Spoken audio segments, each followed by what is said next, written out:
I'm AC Rowe for EFusion News Media, your source for what's going on now. If you don't know her name yet, you will soon. She's worked with Down with Webster, opened for bands like The Trues, Sublime, and 3 Days Grace, and her brand new debut single, Kiss and Tell, was just released on Valentine's Day. I join her now. Hi, Anastasia. Thanks for having me.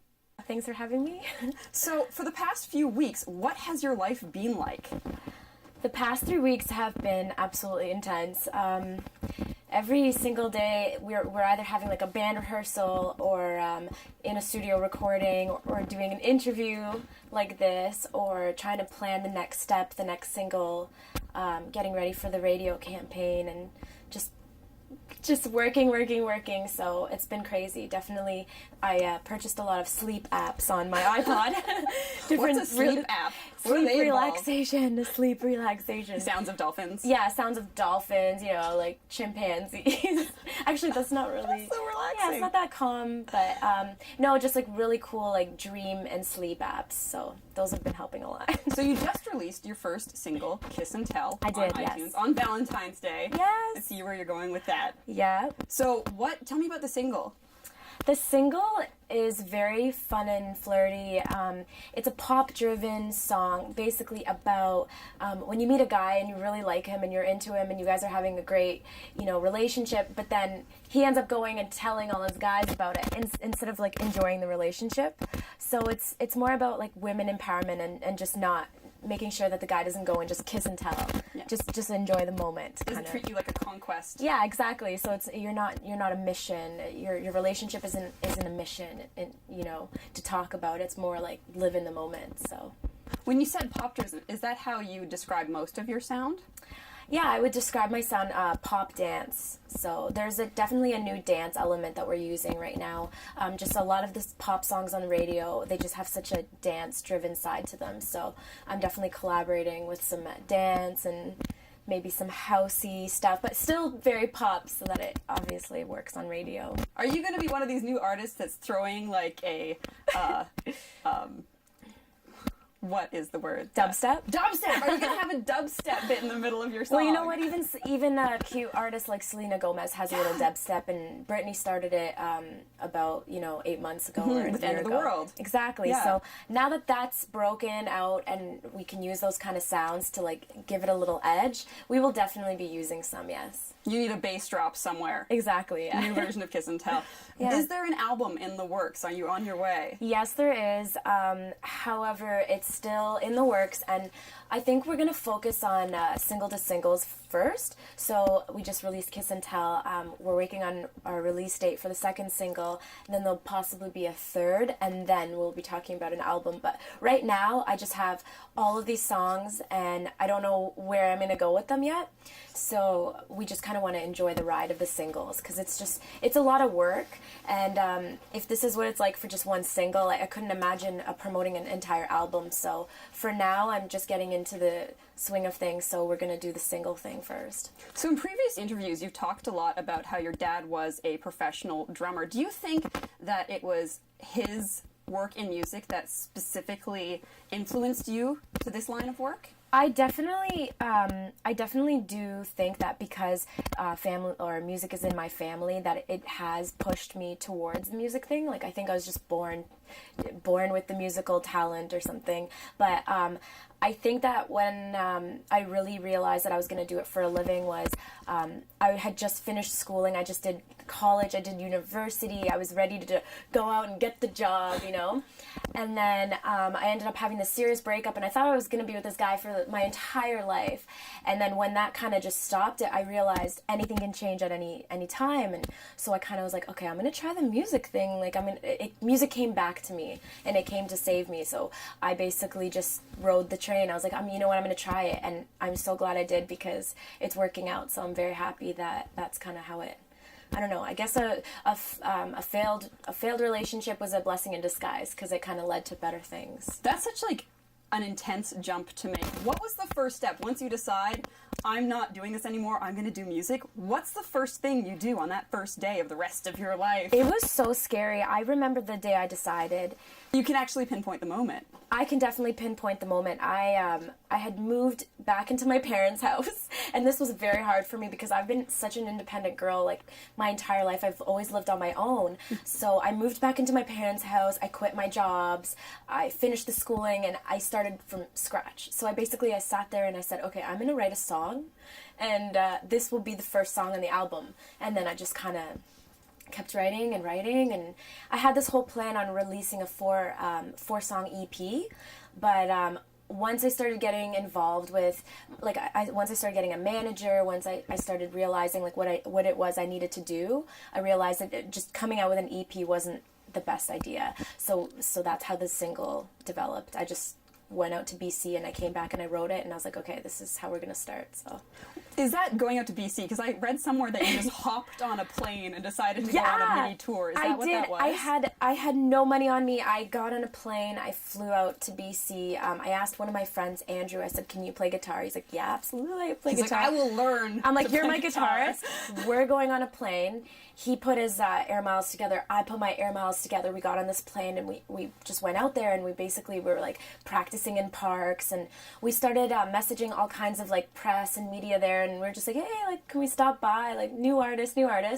And they just, they opened their arms to us. Vancouver's just such a beautiful city, and it's just so full of music and talent. And I ended up meeting one of the artists my manager manages, and he was like, yeah, stay at our hotel. And it was just like 5 to 7 days of just recording and following him around to places, and then me meeting new people, and it was just, yeah, it was crazy. Who was the artist that you were staying with? Captain Hooks. Captain Hooks, Yeah. okay. So you were studying neuropsychology, is that clinical right? neuropsych, yeah. Are you ever going to go back to that in the future? Or are you Absolutely. like, do you know what, I'm done with brains? No, I'm never done with brains. I'm actually picking your brain right now. No, I'm just kidding.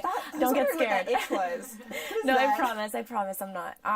Yeah, I will, absolutely. I think that my psychology background really helps me with my music career, in a sense where like it helps me with my writing technique. I can really visualize different experiences and write about them, but then I can also learn how to deal better with people in the industry. And then, as well as, I think that later on, when everything calms down, like from the artist perspective, and I start focusing on writing, I'll be able to, like, do therapy and have a clinic and stuff. But that's, like, down the road. Like, right now, like, let's tour, let's sell these iTunes, let's do this. Like, I'm just full of energy and ready to release more singles, So who are some of your inspirations in the music industry? Like role models kind of deal, role models. or music side. Let's do both. Role models first. Role model, my favorite role model is Selena Gomez. I absolutely love her to death. She is just such an amazing person to look up to. She, just like me, she does pop music, but she doesn't really have to make it like, make it this like whole provocative thing like some other artists do. So I really enjoy having to be able to lean back and feel comfortable like myself as a person and be like, okay, I don't have to be a certain way. So she's a really great person that I look up to. Your single Kiss and Tell, is that in any way the name of that an homage to her album? No, Kiss actually, you know what? I didn't even know. And then I was looking it up. I was trying to Google myself to try to find like little like interviews and things to give to my mom because she's so cute like that. She always wants my little interviews and stuff. And I typed in Kiss and Tell and it said Selena Gomez, so I was like, oh, someone caught me talking about her. I hope she like read that or something. And then I realized she had something titled that too. So well, that's kind of cute. Yeah, One day cute. when you're on It's meant tour to be. with her, she'll be like same wavelength. Yeah. And she'll be into that. It's meant to be for sure. So who would you want to work with? Like, what artists are you hoping to work with sometime? Right now, I really want to work with Cobra Starship. I really want to do a collaboration with them. They just do some amazing like dance pop songs, but like they have featured like female singers. So I think we would do a really nice like club banger together. And I really want Flow Rider on one of my tracks. I just think that like just having him near the end of the song, just like pumping up the song, that would be amazing. Everything he touches turns to gold. Exactly, but he also he brings the party to the song, so you know automatically like if Flow Rider's on your track, you have a party track. No, that's really true because like Rihanna just had that song with Calvin Harris. Yes. And like she didn't, like we found love, and she didn't even need to have that pumped up in a party track, but sure enough, Yeah. she brought on Flo Rida, and it's just through the roof. He's the best. My brother's so cute. Flo Rida came on the TV today, and he's like, "Oh look, it's Florida." He doesn't even know his name. I was like, "Oh my god, that's the guy I want on my track." I worked with someone else who's like, Florida. Yeah. Flo Rida. I'm like, "It's Flo Rida." I'm not even going to talk to you right now, but you have worked with some amazing artists like Down with Webster. What was that like? I did their CD album work, so that was just so much fun. We worked with the greatest photographer, Matt Barnes. Everybody in the city knows who he is. If you're any artist, you work with Matt Barnes. So he took very good care of the shoot. It was a fun all day long. We were dressed in so many different outfits. There was like confetti everywhere, and it was amazing. Those guys are great, and I will definitely be performing with them this summer at Hockey Fest, so I'm very excited for that. You're doing Hockey Fest again. Yeah. That's exciting. Yeah, last year was a blast. That was with the Trues and Sublime. Yeah, we opened for the Trues, Sublime, 3 Days Grace, the Tokyo Police Club. There were so many great artists. I don't remember, there was a huge lineup, but those are some of the ones I could think of. And you also recently just worked with some friends of mine, the Stereos. The Stereos, yeah. Yeah, this song is Barely Breathing? Barely Breathing, yeah. And that just came out. What was that process like?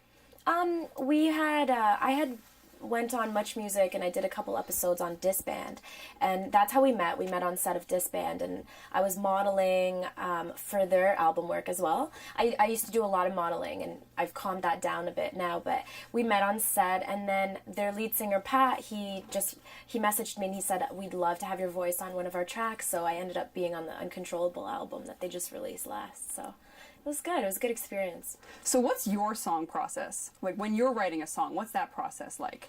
It really depends. Right now I like to do a lot of top lining, so I like having beats or a piece of music sent to me, and then I create the entire, like feel of it, like I'll write the lyrics, the melody line, and what it's about.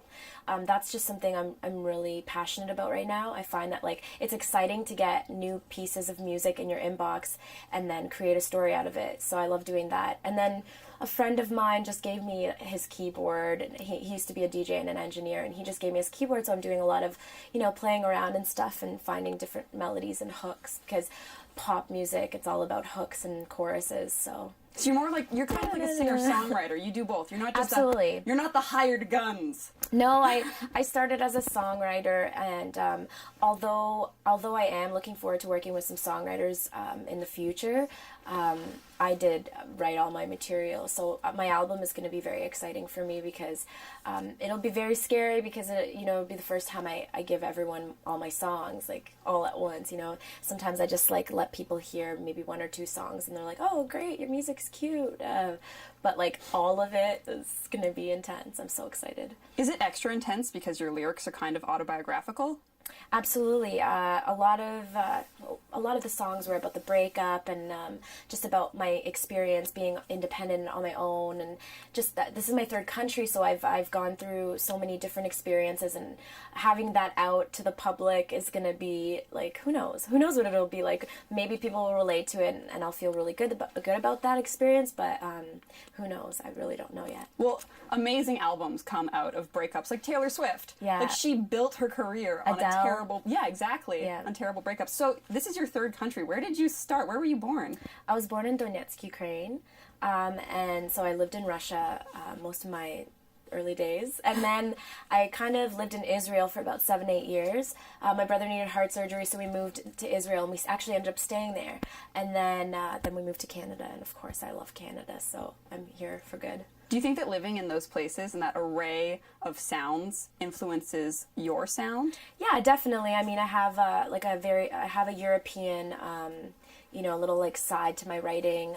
That's where I feel natural and at ease with the little European sound. But at the same time, my father, since he's a musician, he always introduced me to all kinds of different things, like jazz and hip hop and like just everything, all kinds of music, like instrumental string pieces, all kinds of stuff. So it's a very eclectic style. Since your dad was in music, when you swapped from neuropsychology to music, or not swapped, but adopted one over the other. Were Yeah. they very supportive, your parents? Yeah, absolutely. My mom is very supportive. She's She the likes kinda, your newspaper clippings. Exactly, so she has right? to So she be. collects the newspaper clippings and all the photos and the shoots and the magazine stuff. But my dad, obviously, this is a great time for us to bond again and get closer because he is my musical director right now. So he's at all of our band rehearsals and he's getting all the guys to learn everything. So